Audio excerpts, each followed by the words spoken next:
Don't read on chat GPT की this colour का safe है। आम भाषा में अगर मैं कैंसर को समझना चाहूँ, ऐसे क्या प्रिकॉशंस मुझे लेने चाहिए कि मैं बची रहूं, चाहे वो कैंसर हो चाहे वो कोई भी डिजीज हो। कॉमन है कि पेशेंट्स कम टू अस कि टेस्ट कराएंगे तो कुछ निकल जाएगा। एक्चुअली मुझे लगता है कि बहुत सारी फीमेल्स को पता ही नहीं होता, दे हार्डली चेक। पहले आदमी घर पे मर जाता था, हमें पता ही नहीं होता क्यों मर गया। And they will lead to certain diseases, one of which is cancer. कि क्या ये लाइफस्टाइल से होता है, एग्जैक्टली होता क्या है, हमारी बॉडी में आता कैसे है, क्या है। Eventually and up developing cancer. तो ऐसे कोई सिम्टम्स हैं कि हमें पता चले कि हमें टेस्ट कराना जरूरी है। जगह जाके बैठेगी, ऊँट किस कर बैठेगा हमें भी नहीं पता। और मैं डरती रहूंगी तो लास्ट स्टेज पे मुझे पता चलेगा तो मेरे बचने के चांसेस कम हैं, बट अगर मुझे इनिशियली पता चल जाएगा तो शायद चांसेस ज्यादा हो गए। Patient should not trust one single doctor. So in this scenario, I always prefer that patient should take a second opinion. Test कराएंगे तो कुछ निकल जाएगा. हाँ. If you're getting a CT scan and there is something, then definitely doctor will tell you. हर साल लाखों लोग cancer से डायग्नोस्ड होते हैं और उनमें से बहुत सारे लोगों का एक ही सवाल होता है, why me.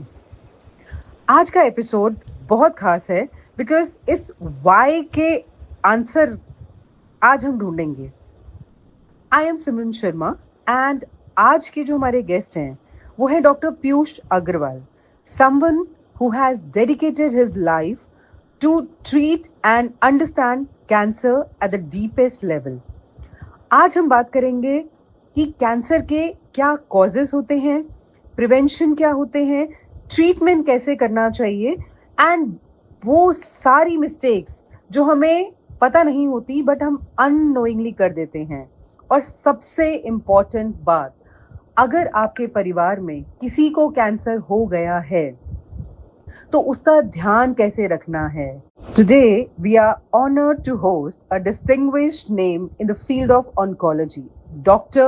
Piyush Kumar Agrawal, Clinical Director and Head of Surgery, Oncology and Robotic Surgery at Shalby International Hospital.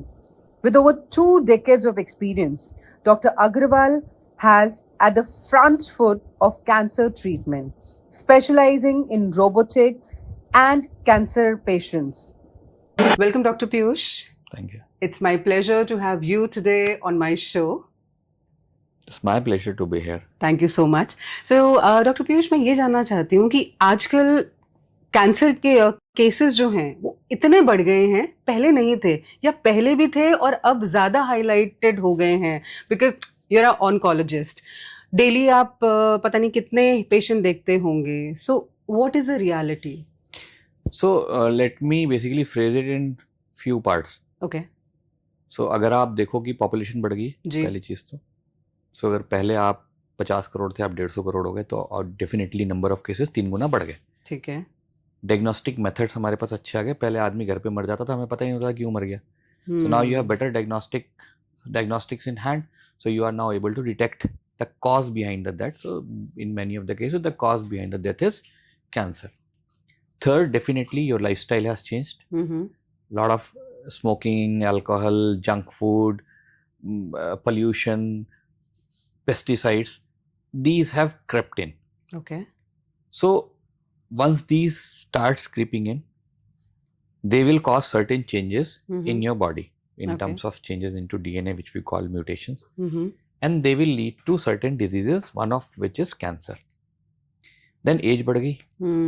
आप पहले एवरेज एज 40 साल जी रहे थे, अब आप 80-85 जी रहे हो। कब जी रहे थे हम 40 साल? So if you see in 50 years we have reached from that place to this place.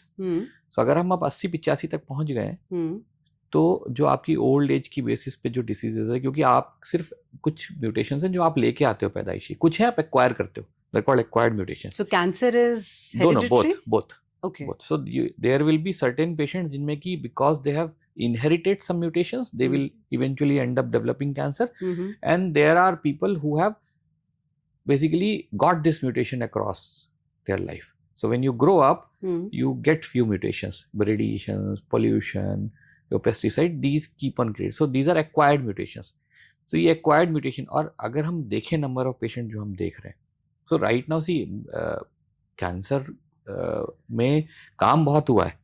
Science has progressed to a significant level, but still we are too short of identifying exactly why a particular cancer is happening. Okay. So we may know mutation, we may know कि इसके पीछे ये smoking हो सकती है. So smoking है जरूरी नहीं है. It's like हो सकती है. So smoking will increase your risk. It's not that every person who smoke will get cancer, but definitely if you are susceptible, तो हो सकता है आने वाले टाइम में हम उस जगह पे चले जाए हमें दिखे कि बैकग्राउंड से ही चल रहा है सारा कुछ, हमारे पास था ही पहले से, बट हमने ऑगमेंट कर लिया. Okay. से सपोजिटली आपके एक जीन है विच कॉजेज यू कि आप ससेप्टेबल हो जाओ कैंसर के लिए if you smoke and then you smoke.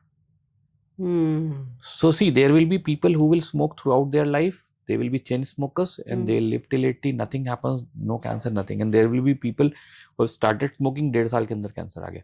So वहाँ जहाँ पर ये पार्ट है, वहाँ sometimes you feel कि ये कोई म्यूटेशन लेके चल रहे हैं and this has just helped it convert things into a bad form. तो मैं अगर आम भाषा में बात करूं, आप डॉक्टर हैं, राइट? सो वो बड़े बड़े वर्ड्स नहीं, एक आम भाषा में अगर मैं कैंसर को समझना चाहूँ कि क्या ये लाइफस्टाइल से होता है, एग्जैक्टली होता क्या है, हमारी बॉडी में आता कैसे है, क्या है, सरल भाषा में आप सो आप समझो कि बॉडी की अपनी हीलिंग कैपेसिटी है. ठीक है. आपने देखा चोट लगती है बढ़ जाती है. जी जी तो जी. भरी कैसे, क्योंकि तो गैप हो गया, सेल्स आए होंगे, कुछ ग्रो कर रहे हैं. ठीक है. हमारी बॉडी में सेल्स भी ग्रो कर रहे हैं, रीजनरेट कर रहे हैं, सेल्स ग्रो करते रहते हैं. अब बॉडी ने मैकेनिज्म बनाया हुआ है कि वो सेल्स की ग्रोथ जो है ना लिमिट करेगी, क्योंकि it can not allow them to grow unlimited. क्योंकि हार्मोन्स तो हैं, अनलिमिटेड ग्रोथ कर सकते हो आप, you can grow 10 feet 20 feet, who is stopping you. तो बॉडी ने अपने मैकेनिज्म बनाए हुए हैं जहाँ वो स्टॉप करती है चीजों को. ठीक है. जब वो मैकेनिज्म आपके फंक्शन करना बंद करते हैं किसी भी म्यूटेशन की वजह से, किसी भी इंजरी की वजह से, what happens is cell uncontrol grow करेंगे. अनकंट्रोल ग्रो करेंगे तो क्या करेंगे, मास बन जाएगा सेल का. That is what is cancer, that is what is tumour. So it is the uncontrol growth of the cell. अब कॉज में भी एनीथिंग, कॉज में भी pollution, cause may be your smoking, cause may be alcohol, cause may be pesticides, cause may be microplastics. Cause दुनिया जान के हो सकते हैं. स्ट्रेस से भी कैंसर होता है. Stress itself will not lead to cancer, but it will lead to some other conditions which may lead to cancer. Okay. आपकी obesity आ सकती है, hormonal imbalance हो सकते हैं, ठीक है ना. So stress eventually can lead to cancer by other mechanism. Directly till now I don't think there is any data which says कि stress is directly correlated to cancer. Okay. There are indirect pathways. Okay. कि जहाँ आप stress लेते हो तो indirect pathway. There are a lot of things which will happen. So in stress, what will happen? People will eat junk. People will do things like smoking alcohol. Stress will disturb your hormonal patterns. Stress will disturb your sleep patterns. Stress will cause you obesity. These all can lead to cancer. So not directly, but indirectly, definitely. तो आज की date में अगर मैं बात करूं corporate की, so stress से हम बाहर नहीं जा सकते. आपने कहा खाना, लाइफस्टाइल, वो भी बिल्कुल करप्ट हो चुका है. तो अगर मैं एक हेल्दी इंसान हूँ, अभी तक मुझे नहीं पता कि कुछ कोई भी बीमारी नहीं है, तो आगे के लिए ऐसे क्या प्रिकॉशंस मुझे लेने चाहिए कि मैं बची रहूं, चाहे वो कैंसर हो, चाहे वो कोई भी डिजीज हो. बिकॉज आपने कहा किसी भी चीज से कैंसर हो सकता है, तो अब मुझे यही नहीं पता कि इसे मुझे छोड़ना है, सो बहुत मुश्किल हो जाएगा. तो क्या चीजें मुझे छोड़नी है और क्या मुझे करना है ताकि मैं प्रोटेक्टेड रहूं? देखिए क्या है ना, there are so many factors which you can not control. Okay. So your air you can not control, government is going to do. Your water you can not control. The food that comes to your house you can not control. वो कहाँ उग रहा है, कैसे उग रहा है, पता नहीं. आप कितनी भी कोशिश कर लो, ठीक है, if you are very affording आप ढूंढ सकते हो, आप अपने फार्म लगा सकते हो, but not everybody can do that. तो what you can control is the substances that you abuse. Okay. So you can stop smoking, you can stop use of alcohol, you can control your obesity. आपकी obesity आप control करिए, ठीक है ना. You can try to be fit. So these are few things which you can actually do to negate the effects of जो दूसरी चीजें वो तो कर ही रही है ना. तो आप उसको आप दो ही चीजें कर सकते हो, या तो उसके इफेक्ट को कम कर लो या बढ़ा लो. तो when you do smoking, alcohol and everything, ये सब बढ़ा देते हैं उसके इफेक्ट्स को, तो आप उसको या तो कम कर लो. सो आप जो चीजें आपके कंट्रोल में वो आप कर सकते हो कि आपने कंट्रोल कर लिया, आपने अपनी स्लीप साइकिल रेगुलेट कर ली, आपने अपना खाना बेटर कर लिया, आपने सीजनल फ्रूट्स और वेजिटेबल्स, ग्रीन लीफी वेजिटेबल्स लेने शुरू कर दिए. So these have antioxidants. Okay. So you have started, अगर आपने वो एंटीऑक्सीडेंट अपनी लाइफ उसमें लाइफस्टाइल में ऐड कर लिए तो definitely certain risk of cancers come down कम होते हैं. तो ऐसे कुछ 5-6 फूड्स हैं जो कि हमें डाइट में लेने ही लेने चाहिए. We always say seasonal fruits. Okay. जो भी सीजन का है, नॉन सीजनल नहीं, सीजनल फ्रूट्स लीजिए एंड ग्रीन लीफी वेजिटेबल्स लीजिए. ओके. एंड इंडियन पॉपुलेशन के लिए एक और चीज होती है, आई ऑलवेज फील कि they are healing and see it's not just the cancer, it's about the treatment to the cancer also. If it somehow happens then Indian bodies are deficient on so many aspect कि वो healing issues ही major आ जाते हैं. जैसे So we are very deficient on protein. Protein intake बहुत खराब है.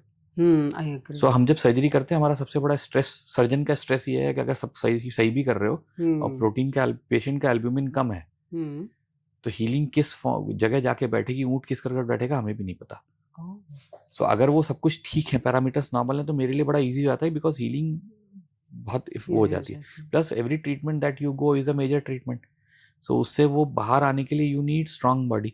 The problem is most of the people are carrying weak bodies. Lot of deficiencies, vitamin D deficiency is significant. अब तो वो vitamin D deficiency तो अब आ रहा है, अब तो चैप्टर्स आने लग गए उस पे, इंक्लूडिंग कि अभी आ रहा है कि yes vitamin B still you will find कि most of the people have normal kind of range. Okay. D is I have seen people with under 10 reports. तो उससे क्या फर्क पड़ता है अगर हम बात करें? Major issues है. So vitamin D is a major vitamin which regulates so many things in our body, including bone health. Okay. So once it goes down, so many functions of your body they suffer. So आपकी हर चीज, आपकी healing है, कुछ भी है, सब चीजें, because calcium is, see vitamin D helps regulating the calcium status in our body. So vitamin D नीचे गया तो आपका कैल्शियम का होम्योस्टेसिस गड़बड़ होगी, वो गड़बड़ होगी तो calcium is an important element in everything ना. वो सारी प्रोसेसेस में प्रॉब्लम होनी शुरू हो जाएगी. वो आपको इमीडिएट नहीं दिखेगी, it takes long time, but then eventually once you have it. I have seen people who are unable to walk and one of my friends sudden he had this issues, severe tiredness, बिस्तर से उठने का मन नहीं कर रहा है. His vitamin D was 6. That's true. Then once he took the treatment, suddenly he is all right. So it does, vitamin D itself, we always test the patient for vitamin D. If it is deficient, we definitely prescribe the patient vitamin D. Okay. So, Dr. Piyush, जैसे किसी मतलब कोई भी नहीं चाहता कि हमें cancer हो, right? But पता भी चल जाता है या हम जाना ही नहीं चाहते हॉस्पिटल तक. मेंटालिटी ये है, इंडियन मेंटालिटी, कि छोड़ना क्या, टेस्ट कराऊं. तो ऐसे कोई सिम्टम्स हैं कि हमें पता चले कि हमें टेस्ट कराना ज़रूरी है, ताकि देखो अगर मैं टेस्ट ही नहीं कराऊंगी और मैं डरती रहूंगी तो लास्ट स्टेज पे मुझे पता चलेगा तो मेरे बचने के चांसेस कम हैं. बट अगर मुझे इनिशियली पता चल जाएगा तो शायद चांसेस ज़्यादा हो गए, because technology plays its role. तो क्या सिम्टम्स हैं जो थोड़ा सा कॉशियस हो जाए कि नहीं जाना चाहिए, एटलीस्ट हॉस्पिटल तक पहुंच जाए? So इसके ना 3 पार्ट्स में आंसर दूंगा. Okay. पहला पार्ट है जो बहुत कॉमन है कि पेशेंट्स कम टू अस कि टेस्ट कराएंगे तो कुछ निकल जाएगा. जो होगा वही निकलेगा. जब है ही नहीं निकलेगा कहाँ से बाहर. So if you're getting a CT scan and there is something, then definitely doctor will tell you कि है. अपने आप तो कुछ बना नहीं देगा ना. आजकल वो जमाने खत्म हो गए जहाँ हम कुछ भी कहते थे और पेशेंट मान लेता था. There are always second, third opinions. There is always ChatGPT, Google. People go to every place. So it's now to not trust investigations is idiotic because आपका नुकसान है. क्योंकि जब तक वो बाहर निकल के आएगा तब तक तो आपका काम हो गया, मुश्किल है वहां से सर्वाइव. दूसरा पार्ट आता है कि सिम्टम्स का. तीसरा I will deal with screening. ठीक है ना. देयर आर कई बार आपको कोई सिम्टम नहीं हो फिर भी टेस्ट कराने होते हैं, उसकी रिकमेंडेशन है.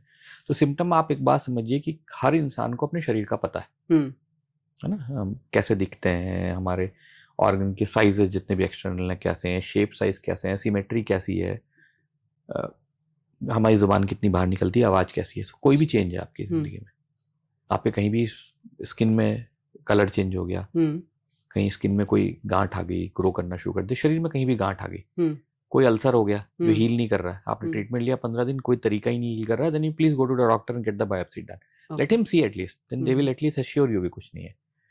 जबान बाहर निकलती थी, नहीं निकल रही है, आवाज में तोतलापन आ गया, आवाज भारी हो गई, चेंज हो गई वॉइस, सांस में दिक्कत हो रही है, निगलने में दिक्कत हो रही है, किसी भी जगह से ब्लड आ रहा है नॉर्मल, यानी कि खांसने में ब्लड आया, थूकने में ब्लड आया, यूरिन में ब्लड आया, स्टूल्स में ब्लड आया, या फीमेल्स को बिना मेंस्ट्रुएशन के ब्लड आया, okay, so that's all these are all symptoms. Suspicious. पेट फूल गया, आपको लग रहा है आपका वजन बढ़ रहा है, आप उस हिसाब से खा नहीं रहे पर वजन बढ़ रहा है, तो हो सकता है आपका पेट ना फूल रहा हो, अंदर पानी भर रहा हो पेट के. हाँ, ये कॉमन प्रॉब्लम है. ओवेरियन कैंसर में this is a very common problem. Females को लगता है कि हम सर्टेन एज की हो गई हैं, अब तो हमारा वजन बढ़ रहा है. वजन नहीं बढ़ रहा, आपके पानी भर रहा है, ओवरी का मेलिग्नेंसी है. पीलिया आ गया, ठीक है ना, तो स्किन में इचिंग हो रही है बहुत ज्यादा. तो पीलिया के बाद इचिंग भी होती है, कि अगर आप पीलिया मिस कर जाते हो, इचिंग मिस नहीं करोगे आप अपनी. तो अब ब्रेस्ट है, शेप साइज कोई भी चेंज हो गया सडन, आपको पता है बचपन से आपने अपने आप को देखा है, तो यू नो कि आपका शेप साइज कैसा, सिमेट्री कैसी है, चेंज इन सिमेट्री होगी.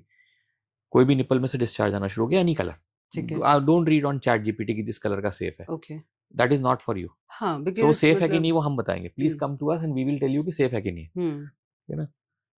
कोई भी स्किन में चेंज हो गया, आपने वो ऑरेंज देखी है, ऑरेंज जैसी स्किन हो जाए मतलब स्टेज 4 हो गया आपको कैंसर. कई पेशेंट होते हैं अंदर लंप नहीं आता, सीधा बाहर स्किन की चेंजेस हो जाती हैं, वो बिल्कुल ऑरेंज पील लाइक स्किन हो जाती है, गड्ढे गड्ढे पड़ जाते हैं, ठीक है ना. निप्पल इन्वर्जन हो जाए, अब कुछ लोगों के फीमेल्स के कंजेनाइटली इन्वर्टेड निपल्स होते हैं, उसमें प्रॉब्लम नहीं है. अब 40 की एज में आके आपका निप्पल इन्वर्टेड हो गया, नीचे कोई गांठ पड़ी है जो खींच लिया उसने उसको.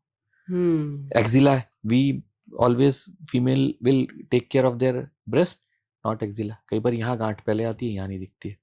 एक्चुअली मुझे लगता है कि बहुत सारी फीमेल्स को पता ही नहीं होता, दे hardly check.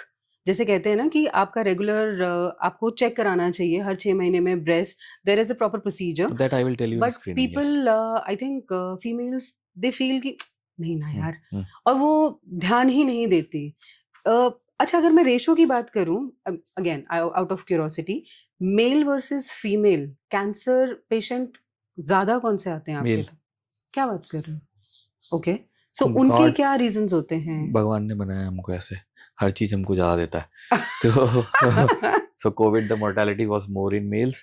Cancer overall most of the cancers are more in male gender. Female gender में कुछ कैंसर से ऑब्वियसली होते हैं, उनके ऑर्गन रिलेटेड है, ब्रेस्ट हो गया, सर्विक्स हो गया, तो ऑब्वियसली बात है उन्हीं को हो सकता है, हमको तो हो भी नहीं सकता. मेल जेंडर में ब्रेस्ट कैंसर हो सकता है, but the ratio is very less. अच्छा, मेल्स में भी ब्रेस्ट कैंसर हो सकता है? Tissue is there, not so prominent but tissue is there. So males की भी ये सबसे बड़ी गलतफहमी है, लोगों को लगता है मेल को भी ब्रेस्ट कैंसर होता है. We have operated, we have treated patients, but the numbers are very less. तो उनके क्या सिम्टम्स होते हैं? मेल्स की सेम सिम्टम्स में कोई डिफरेंस नहीं है. कुछ भी चेंज हो रहा है आपकी बॉडी में, या कुछ भी लम्प्स, या कोई भी. सबसे पहले तो लंप है, आपने लंप देखा, आपको लगा नहीं है जो सादी गांठ है, प्लीज यू डोंट डिसाइड सादी गांठ है, let me decide it. I am the expert. आप अपने आप डिसाइड कर लोगे, हो सकता है आप सादी गांठ नहीं, आप सादी गांठ समझ के बैठे हो, तो एक्सपर्ट के पास चले जाइए, एटलीस्ट वो बता देगा कि कंसर्न लायक चीज है कि नहीं है, ठीक है, वेल एंड गुड. तो इसी पे आता है स्क्रीनिंग का पार्ट, जो मैंने कहा तीसरा part. So now there are few cancers में स्क्रीनिंग है. स्क्रीनिंग का मतलब आपको कोई सिम्टम नहीं है, कुछ नहीं है, okay, but there is a protocol set कि आप ऐसे टेस्ट करोगे. सबसे कॉमन है ब्रेस्ट कैंसर, मेमोग्राफी, अल्ट्रासोनोग्राफी. तो वो कहते हैं कि आप 40 के बाद एवरी ईयरली करा लो, ठीक है ना.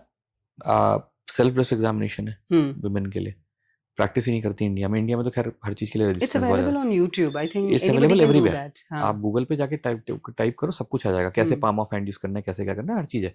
We don't want to do it. India में वी हैव अ सिग्निफिकेंट, ऐसा लगता है कि सबको भगवान ने अमृत का सर्टिफिकेट देके भेजा हुआ है कि हमें कुछ होगा ही नहीं. And that is the difference between India and the western world. They are aware, we are not aware. We don't want to be aware. We just want to have that thought in our mind कि हमें कुछ होगा ही नहीं, जो होगा दूसरों को होगा. And bad news is कि nobody is immune to it. हाँ, किसी को भी हो सकता है, ऐसे अगर सर्वाइकल कैंसर लो आप, सर्वाइकल कैंसर तो इतना मतलब effectively completely treatable cancer, completely preventable cancer, and screening बहुत अच्छी है. पैप स्मीयर करो, HPV की टेस्टिंग करो, 21 साल पे स्टार्ट होती है, 65 तक चलती है, ठीक है ना. मेल के लिए प्रोस्टेट कैंसर, ठीक है ना, PSA करवाइए. Lung cancer low dose CT कराइए. कोलोन कैंसर 50 के बाद 10 साल में एक बार कोलोनोस्कोपी कराइए. ये तो है ही, ऑलरेडी है, बुक्स में है, स्टैंडर्ड है. We don't want to get it done because we are scared, no, I guess. See हम ना वो कबूतर है जो आंख बंद कर लेते हैं और हमें लगता है कि बिल्ली हमें देख नहीं रही है. वी थिंक कि हम अगर हॉस्पिटल नहीं जाएंगे, टेस्ट नहीं कराएंगे, तो कुछ बीमारी नहीं निकलेगी. है बहुत सारे लोग. And this mindset has to go away from India. Amazingly, I always tell people that सबसे बड़ा तो मुझे वो आता है कि पेशेंट बोलते सर टेस्ट में कुछ आया ही नहीं, पैसे खराब हो गए. God, What did you you should be wanted? happy कि What कुछ did you नहीं आया. wanted? कि कैंसर आता तो आप खुश होते कि पैसे यूज हो गए. Seriously. so many people come to us कि सर आपने बेकार में टेस्ट करा ली, देखो इसमें तो कुछ आया ही नहीं. मैं कहा आपको चाहिए क्या था, आप ये बताओ ना चाहिए क्या. Oh man. So we work very differently. Hmm. हमारी economics, I think somewhere financially we are not that sound as other countries, nor we are very much covered with insurance. शायद सबसे बड़ा deterrent यही है. मतलब चलो ठीक है, ये तो वो पार्ट हो गया. मैं तो देखता हूँ पैनल है जिन पेशेंट्स के पास, गवर्नमेंट पैनल्स हैं, उनको तो कोई डेटरेंट नहीं है, नहीं कराना चाहते. और एक सबसे बड़ी प्रॉब्लम है एलोपैथी से एलर्जी. वो तो इतनी बड़ी एलर्जी एलोपैथी से, पूरे देश को एलर्जी है एलोपैथी से. अब वो एलर्जी है तभी people don't want to go to hospital. And every time that conversation comes to up between, यार you can not create a medicine which is not found in nature. But एक और चीज है डॉक्टर पीयूष, अभी पीछे देखा गया था कि कुछ हॉस्पिटल्स में, I am not sure right, and I am not taking any names, but there are hospitals और देर आर डॉक्टर्स कि कुछ नहीं भी होता है but still you know you have to do all the test and they create it and then they heal it. So इसके बारे में आपका क्या? Sometimes there will always be black sheeps in every profession. Okay. But so if I talk about doctors, on an average, every single doctor is more empathic than any other human being on this earth. That I agree. You see, patients don't understand what goes behind the scenes. A kind of effort that is required to basically take one patient inside and bring him back rightly out of the hospital. There's so many people are involved. लोगों को लगता है doctor involve है, doctor है, doctor का staff है, hospital का staff है, हाउसकीपिंग है, so many people are involved. तो ये सबसे बड़ी गलतफहमी है कि कुछ ठीक है, there will be, I don't say there will never be a crime in this country. There will be crimes. यहाँ भी होगा, और वो होगा, but then you see, that is why second opinion is mandatory. Now I always say, even patient who come to me, I always say, go and take second opinion. Don't trust me till you have a second opinion which says I am right. Nice. Because if I am right, somebody will definitely be saying yes, same decision applies. Patient should not trust one single doctor. So see, they can, but the current scenario what we are living in, that trust has gone away. And neither we can do something about it, nor other doctors can do something about it, not corporates, not anybody, nobody can do anything. So in this scenario, I always prefer that patient should take a second opinion. Okay. And this is little different topic. As a oncologist, आप इतने सारे लोगों की journey का part बनते हैं, तो आप अपनी मेंटल हेल्थ का ध्यान कैसे रखते हैं? Because for me, for any normal person, वो सुनते ही मतलब हम भावुक हो जाते हैं कि ओहो कैसे होगा, पेनफुल होगा, and every day you are treating them and you are taking care all the emotions. कभी उनके पेरेंट्स या कभी उनके बच्चे आपके ऊपर चिल्लाते भी होंगे, ऑल दैट tantrums. So सब कुछ होता है. How do you manage your health? See, we suffer. You cannot take suffering away from oncology. So when I joined oncology MCH, so first 4 months were horrible. You see patients dying here and there, you see young kids dying, their parents. So you can understand what is going through their minds. And I was like, boss, I don't want to do this. But then you realize, okay, वो एक गाना है, मैं नहीं तो कौन बे. So it's like, if not me, then who? That's such humble. So then you say, okay, fine, let me go through this. It's a experience every day. It's the kind of similar experience every day. Every single time a recurrence comes, you feel blaming yourself. कि यार ये वापस आ गई बीमारी. Though you know you are not the person जिसकी वजह से आई है, but then you blame yourself. Every time something goes wrong, no surgery can be perfect. There will be times when there will be complications. Complications come, आपको सिर्फ ये नहीं है कि complication हुआ, वो तो चलो ठीक है manage हो जाएगा. Then you have to take care of financial part also. So the more the stay of the patient, the finances go beyond their capability to pay. Not every patient can pay. So that part also is my tension. So you start worrying about that part कि यार ये कैसे लाएगा, how will treatment भी करना है, पैसे भी नहीं है, how to manage that. Now that part doesn't come in front of the world. लोगों को लगता है कि it is all about money. No, it is not all about the money. Money definitely has to be there. आप system को upgrade और improve कैसे करोगे, आप सिस्टम को रन कैसे करोगे if there is no money. So these systems that are created for the patients are for their well-being. If the money doesn't go, government doesn't pay anything to the hospitals, private hospitals. So these hospitals have to survive. And if they don't survive, then where will the patients go? So for their survival, finances are definite. But then so much go into the background. It's like it's an invisible world to the outside world. What we go through every single time. A lady whose husband is young, she is pregnant and she's crying because he has malignancy and she doesn't know he will survive or not. I don't know what to do about it. I don't know how to comfort her. I have to, but I also don't know how to do that. And then there are kids who come with cancers and I know they cannot be treated. And then you see your own kid into them. That must be very Then you die difficult. inside yourself. You cannot say anything to them. You know they are parents. You yourself as a parent can feel the pain. And it is, वो situations ना बड़ी खराब होती हैं. Young patients dying. I have had patients जिनके हम बहुत close हो जाते हैं. बहुत अच्छे पेशेंट्स होते हैं, बहुत ही जेंटल सोल्स आती हैं, बहुत ही अच्छी सोल्स आती हैं, फीमेल्स आती हैं, इंडिपेंडेंट, स्ट्रॉन्ग विल्ड. हम जो कहते हैं हर चीज मानते हैं वो patient, and then when something goes wrong it's like बस इसका नहीं खराब होना चाहिए था, चाहे जो हो जाए. And we have cried, the whole team has cried for the patients because we are humans, we do make connections, we do get. कितना भी समझा लो, कितना भी मूवीज बना लो कि नहीं doctor should not, doctors do get connected to the patients. Their smiles when they're happy, when they go from the hospital, their pain, we feel everything. But at times we are unable to do anything. And हमको छुपाना पड़ता है ना, हम अपना दिखा नहीं सकते. हमको वो पार्ट छुपाना पड़ता है क्योंकि we have to be professional in that part. Patient को तो नहीं दिखा सकते ना what is going wrong. तो आप फिर उसे हील कैसे करते हैं? So, It's like so you've eventually, been trained on these things, no, like nobody how to control trains your you. emotions, Nobody and trains you. because it's happening in front of you. So it becomes a habit. Okay. So you just go to home, you play with your kid, you watch Netflix. If you have pet, you play with them. That is your basically vent out. Okay. So you find a way to vent out. क्योंकि आप घर पे भी लेके नहीं जा सकते इन चीजों को. They are very painful. You cannot tell your family members also कि क्या हो रहा है क्या नहीं हो रहा है. Oncology is one branch in which I think every single oncologist who is working suffers mentally a lot. Until unless you are not human, I am, at least till now I am a human, and I don't think I'll ever leave that human part of me. So I do suffer. I for sure can say about me and very few, significant number of oncologists who I know I gel well, I know they all suffer.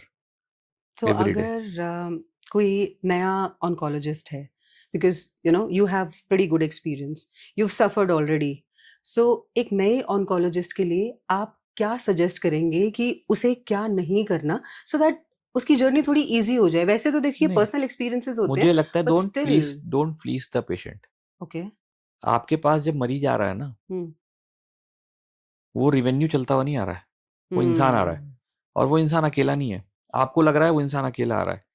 उसकी needs, उसकी aspirations, उसकी life की पूरी planning, उसकी family, उसका बच्चा, उसकी wife, उसके माँ बाप, they all are. He may not be important to you. He may be just a patient for you. But then he is important to too many other people. And when you start treating that human being as an object, you are doing injustice to not one person. You are doing injustice to every single person that is attached. And there may be hundreds of people who may be attached to that person. Sure. His workplace, his friends, everybody. And he is a very significant part of those people. So I always tell oncologists, do no harm first. Do no harm. Whatever you are doing, do no harm.